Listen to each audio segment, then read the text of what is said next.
আসসালামু আলাইকুম ওয়া রাহমাতুল্লাহি ওয়া বারাকাতুহু। নতুন বছরে স্টাম্প ডিউটি কিন্তু 1 এপ্রিল থেকে বেড়ে যাচ্ছে।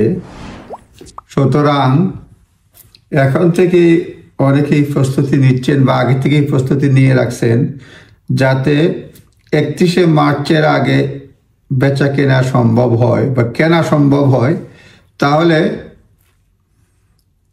তারা অনেক টাকা সেভ করতে পারবেন। এবং সংবাদপত্রের নিউজ অনুযায়ী অনেকে স্টাম্প ডিউটির টাকা বাঁচানোর জন্য বর্তমানে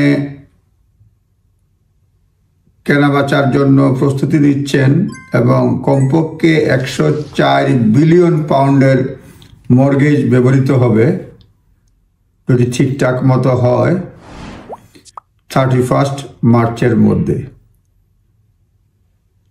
স্টাম্প ডিউটি যেটা হচ্ছে যে ফার্স্ট টাইম বায়ারদের জন্য যেটা বর্তমানে রয়েছে যে কোনো স্টাম্প ডিউটি লাগবে না আপ টু 425,000, অর্থাৎ 425,000 পাউন্ড পর্যন্ত স্টাম্প ডিউটি লাগবে না, যেটা 1 এপ্রিল থেকে 300,000 পাউন্ড গেলেই লাগবে। অর্থাৎ ফার্স্ট টাইম বায়ারদের জন্য যেটা বর্তমানে 425,000 পাউন্ডের বাড়ি কিনলে কোনো ট্যাক্স লাগে না, সেটা তাদের জন্য ফার্স্ট টাইম বায়ারদের জন্য 1 এপ্রিল থেকে 300,000 পাউন্ডের প্রপার্টি কিনলেই স্টাম্প ডিউটি লাগবে। অর্থাৎ থ্রেশহোল্ডটা চেঞ্জ হয়েছে, কমে আসছে। অন্যান্য বায়ারদের ক্ষেত্রে যারা 250,000 লাগতো না, সেটা এখন 125,000 লাগবে। From April 1 the point which you pay stamp duty will fall from 250 থেকে 125,000 পাউন্ড, 250,000 পাউন্ড থেকে 125,000 পাউন্ড। অর্থাৎ আগে 250,000 পাউন্ডে অন্যান্য ফার্স্ট টাইম বায়ার ছাড়া 250,000 পাউন্ডের মানে প্রপার্টি হলে স্টাম্প ডিউটি দিতে হতো, এখন 125,000 পাউন্ডের স্টাম্প ডিউটি দিতে হবে, যেটা 1 এপ্রিল থেকে চেঞ্জ হবে।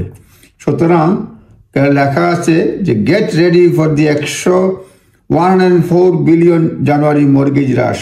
হ্যাঁ, এটা একটা সার্ভে রিপোর্ট দিয়েছে। প্রপার্টি সাইট জুপলা বলছে 2,83,000 property sale worth 104 billion are going through a value some 30% higher than at the end of 2023 and most at the end of calendar year for the 4 years. সুতরাং এটা জানুয়ারিতে হবে বলছে। সুতরাং এটা গত বছরের চেয়ে এবার বেশি। মূলত যেটা হচ্ছে যে স্টাম্প ডিউটি বেড়ে যাওয়ার কারণে মানুষ হ্রাস করতেছে, এটা জুপলার একটা নিউজ। যাই হোক, এটা একটা শেয়ার করলাম।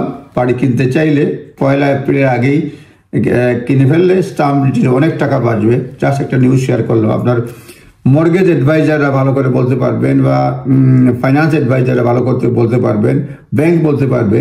সুতরাং নিজ দায়িত্বে দেখে নেবেন। আসসালামু আলাইকুম।